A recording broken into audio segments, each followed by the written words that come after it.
ರಾಜ್ಯದಲ್ಲಿ corona century ಸಿಡಿಸಿ ಮುನ್ನುಗ್ತಾ ಇದೆ. ಈ ಮಧ್ಯೆ ದೇಶಕ್ಕೆ ಹೊಸ ತಳಿಗಳು ಕೂಡ ಲಗ್ಗೆ ಇಟ್ಟಿದ್ದು ಆತಂಕವನ್ನು ಹೆಚ್ಚಿಸಿದೆ.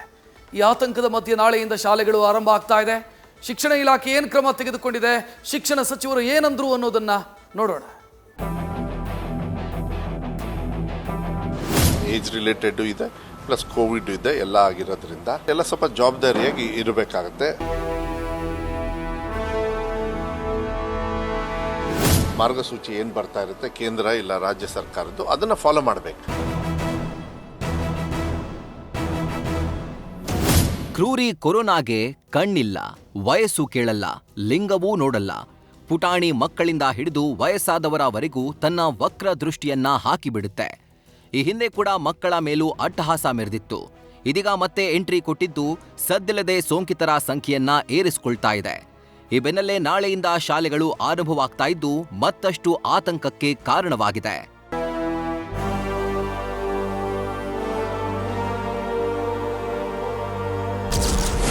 ನಾಳೆಯಿಂದ ಶಾಲೆ ಆರಂಭ, ಶಿಕ್ಷಣ ಇಲಾಖೆಯಿಂದ ಕೆಲ ಸೂಚನೆ.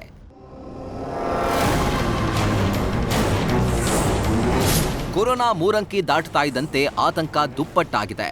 ಈ ಮಧ್ಯೆಯೇ ನಾಳೆ ಶಾಲೆಗಳು ಆರಂಭವಾಗ್ತಾ ಇದ್ದು ಪೋಷಕರು ಕಳವಳಗೊಂಡಿದ್ದಾರೆ. ಸದ್ಯಕ್ಕೆ ಶಿಕ್ಷಣ ಇಲಾಖೆಯಿಂದ ಗೈಡ್ಲೈನ್ಸ್ ಬಿಡುಗಡೆಯಾಗಿಲ್ಲ. ಆದರೆ ಶಿಕ್ಷಣ ಇಲಾಖೆ ಪೋಷಕರಿಗೆ ಮತ್ತು ಶಾಲೆಗಳಿಗೆ ಕೆಲ ಸೂಚನೆಯನ್ನ ನೀಡಿದೆ. ಈ ಬಗ್ಗೆ ಪ್ರತಿಕ್ರಿಯಿಸಿರೋ ಶಿಕ್ಷಣ ಸಚಿವ ಮಧು ಬಂಗಾರಪ್ಪ ಯಾರೂ ಗಾಬರಿ ಪಡಬೇಕಾಗಿಲ್ಲ, ಆದರೆ ಜವಾಬ್ದಾರಿ ಮರಿಬಾರದು ಅಂತ ಎಚ್ಚರಿಸಿದ್ದಾರೆ. ಅಲ್ಲದೆ ರಾಜ್ಯ ಮತ್ತು ಕೇಂದ್ರ ಸರ್ಕಾರದ ಮಾರ್ಗಸೂಚಿಯನ್ನ ಫಾಲೋ ಮಾಡಬೇಕು ಅಂತ ತಿಳಿಸಿದ್ದಾರೆ. ಯಾವುದೇ ಥರದ ಮಾರ್ಗಸೂಚಿ ಯಾವುದೂ ಇಲ್ಲ, ಯಾರೂ ಗಾಬರಿ ಪಡಬೇಕಾಗಿಲ್ಲ. ಆದರೆ ಜವಾಬ್ದಾರಿ ಅಂತೂ ಮರಿಬಾರ್ದು. ಯಾಕೆಂದರೆ ನಾವೆಲ್ಲ ಅನುಭವಿಸ್ಬಿಟ್ಟಿದ್ದೀವಿ ಎಲ್ಲರೂ ಕೂಡ 2 ವರ್ಷ ಕೋವಿಡ್ಡು. ಮೊನ್ನೆ ಒಂದು ಡೆತ್ ಆಗಿರ್ತಕ್ಕಂಥದ್ದು ಮೊನ್ನೆ ಸಚಿವರು ಕೂಡ ಆರೋಗ್ಯ ಸಚಿವರು ಹೇಳಿದ್ದಾರೆ, ಏಜ್ ರಿಲೇಟೆಡ್ಡು ಇದೆ, ಪ್ಲಸ್ ಕೋವಿಡ್ ಇದೆ, ಎಲ್ಲ ಆಗಿರೋದ್ರಿಂದ ಬಟ್ ಎಲ್ಲ ಸ್ವಲ್ಪ ಜವಾಬ್ದಾರಿಯಾಗಿ ಇರಬೇಕಾಗತ್ತೆ.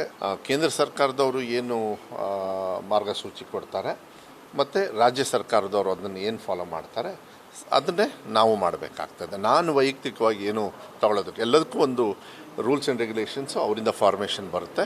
ಇದೆಲ್ಲ ಸರ್ಕಾರಗಳ ಆದೇಶವನ್ನು ಪಾಲಿಸ್ತಕ್ಕಂಥ ಕೆಲಸವನ್ನು ನಾವು ಮಾಡ್ತೀವಿ. ಆಸ್ ಆಫ್ ನಾವು ಏನು ಬಂದಿಲ್ಲ, ಕಡ್ಡಾಯವಾಗಿ ಅವ್ರು ಹೇಳಿದಾಗ ಬರ್ತದೆ. ದಯವಿಟ್ಟು ಮಾಹಿತಿಯನ್ನು ಫಾಲೋಅಪ್ ಮಾಡ್ತಾ ಇರ್ರಿ. ಮಾರ್ಗಸೂಚಿ ಏನು ಬರ್ತಾ ಇರುತ್ತೆ ಕೇಂದ್ರ ಇಲ್ಲ ರಾಜ್ಯ ಸರ್ಕಾರದ್ದು, ಅದನ್ನು ಫಾಲೋ ಮಾಡಬೇಕು.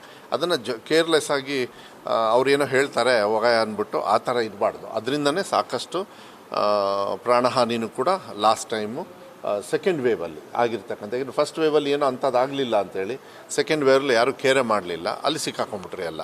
ಆಮೇಲೆ ಇದು ಕೂಡ ಜಾಸ್ತಿ ಇತ್ತು. ಅದಕ್ಕೆ ಮಾಹಿತಿಯನ್ನು ಯಾವಾಗಲೂ ಕೂಡ ಗಮನ ಇಡಬೇಕು.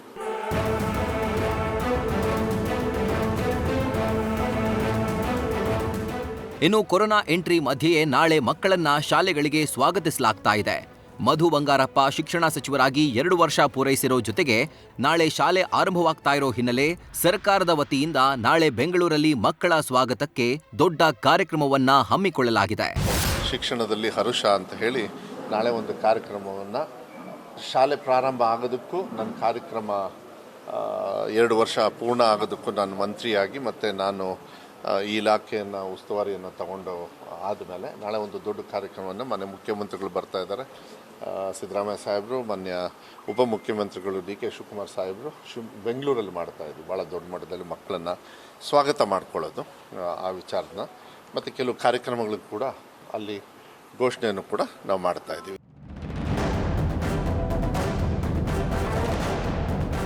ಒಟ್ನಲ್ಲಿ ಕೊರೋನಾ ಆತಂಕದ ನಡುವೆಯೇ ನಾಳೆ ಶಾಲೆ ಆರಂಭವಾಗ್ತಾ ಇದೆ. ಅದೇನೇ ಇರಲಿ, ಪೋಷಕರು, ಮಕ್ಕಳು, ಶಿಕ್ಷಕರು ಅವರ ಎಚ್ಚರದಲ್ಲಿ ಅವರಿರೋದು ಒಳ್ಳೆಯದು. Pragati Shetty, news first, Bengaluru. News first ನಿರ್ಭೀತಿಯಿಂದ ನಿಮ್ಮ ಪರವಾಗಿ.